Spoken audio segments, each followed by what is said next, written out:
Informasi lain, saudara, pedagang sekaligus pembuat bingkai foto di Indramayu, Jawa Barat banyak didatangi warga yang ingin memiliki foto Presiden dan Wakil Presiden Prabowo Subianto, Gibran Raka Buming Raka. Menurut pedagang, warga membeli foto Prabowo Gibran untuk dipasang di tempat kerja maupun rumah. Harga foto dijual mulai dari Rp120.000 hingga Rp180.000. Untuk bingkai plus foto Presiden dan Wakil Presiden ditambah bingkai gambar Garuda. Ya, udah mulai naik, udah mulai banyak yang nyari. Ya, udah lumayan lah.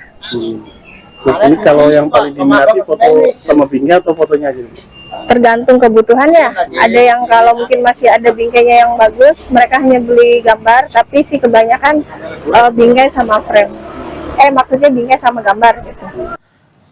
Di Sragen, Jawa Tengah, pelajar Sekolah Menengah Kejuruan Citra Medika melakukan aksi kreatif menyambut pemerintahan yang baru dengan memasang foto Presiden dan Wakil Presiden Prabowo Subianto, Gibran Raka Buming Raka. Pemasangan foto dilakukan untuk mengenalkan Presiden dan Wakil Presiden yang baru pada para siswa. Para siswa juga menempelkan pesan dan harapan agar masa depan pendidikan Indonesia bisa lebih baik.